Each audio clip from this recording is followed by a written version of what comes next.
अवघड़ की मुक्ति नहीं होती। वो तो मुक्त होते ही हैं, मुक्त भाव में रहते ही हैं, उनको मुक्ति की आवश्यकता होती ही नहीं है। साथियों, आज हम ऐसी दिव्य आत्मा के पास आ पहुँचे हैं जहां आने में भी मुझे लगता है कि कहीं न कहीं उनकी दिव्यता और उनके आशीर्वाद का ही प्रभाव है।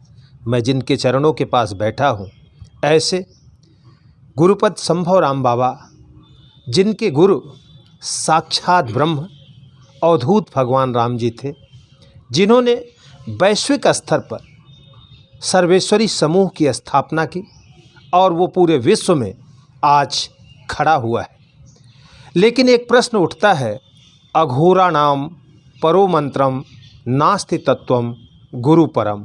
इस मंत्र का उद्देश्य क्या है, हम बाबा जी से ही पूछना चाहते हैं। जैसे कि इससे स्पष्ट है कि अघोरा ना परो मंत्र, इससे बड़ा कोई मंत्र नहीं है। और नास्ति तत्वम गुरु परम, गुरु से बड़ा कोई तत्व नहीं है।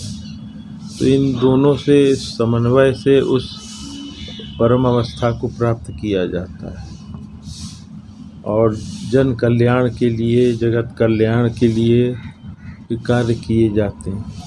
गुरुजी, अघोर क्या है? अघोर तो कोई वैसा समस्या वाला देखिए प्रश्न भी नहीं है।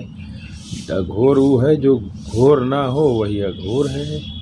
लेकिन अब लोग इसको किस तरह समझते हैं, किस तरह प्रदर्शित करते हैं, किस तरह बोलते हैं, ये साधारण है कि सहज है, सुगम नहीं। गुरुजी, सहज है, सुगम नहीं है। सुगम बनाने के लिए क्या करना होगा?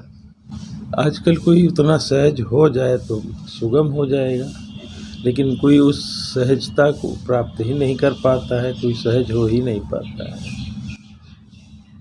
गुरुदेव, हमारे जितने भी गुरुदेव भगवान थे, चाहे वो अघोराचार्य बाबा कीनाराम जी थे या भगवान अवधूत राम जी थे या स्वयं आप, सफ़ेद वस्त्र धारण करते हैं, परमहंस की पहन। आपके सामने उपस्थित होते ही बहुत सारे बोझ उतर गए। लेकिन वहीं कहा जाता है, अवघड़ जिनका काला वस्त्र हो, कफन धारण करते हों, जिनका नाम लेते ही एक दहशत मन में आ जाती है। आप लोगों ने सफ़ेद धारण किया, कहीं ये समाज में सहजता के लिए ही तो नहीं है?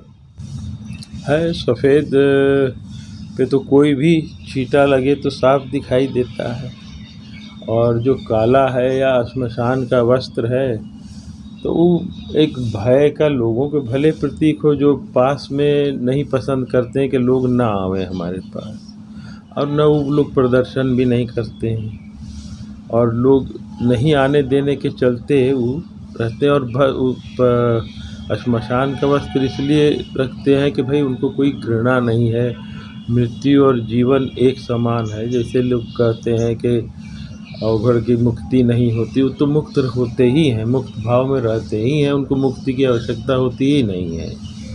इसीलिए वो चाहे कफन का धारण करें, चाहे जो धारण करें, या जिस अवस्था में रहें, उनके लिए सब सहज है। हमारे गुरुदेव महाराज अवधूत भगवान राम जी गुंडी, आरा के गुंडी गांव में पैदा हुए और वहां से चलकर उन्होंने विश्व स्तर पर सर्वेश्वरी समूह के संगठन को खड़ा किया, जिसे आज आप पूरी तरह से पुष्पित और पल्लवित कर रहे हैं आपके श्री चरणों के आशीर्वाद से।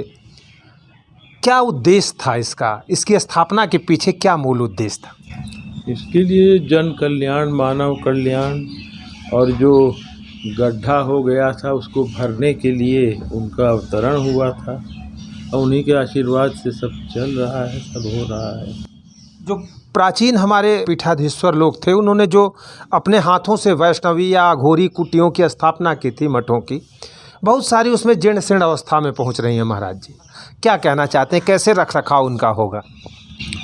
संत महात्माओं का स्थान है, उसको संरक्षित रखना, उसमें दिया बत्ती करना, वहाँ जाना आना बैठना, तो बहुत अच्छी प्रेरणा मिलती है। बहुत सी चीज़ें हमारे जीवन की क्लेश कट जाते हैं, और इन चीज़ों को संभाल के रखना चाहिए, जो दुर्भाग्यवश उपेक्षित रहे। कई जगह उपेक्षित हैं, लोगों के मनोभाव बदल गए हैं, जैसे क्या यथा राजा तथा प्रजा, तो प्रजा जैसी है वो भी उसी तरह की मानसिकता हो गई है। तो ये सारी चीज़ें उपेक्षित हो गई हैं। अब इनको जब तक हम लोग सजा संवार के अपनी श्रद्धा विश्वास का नहीं बनाएंगे केंद्र, तब तक हमारा भला होने वाला नहीं है, समाज का भला होने वाला नहीं है, देश का भला होने वाला नहीं है।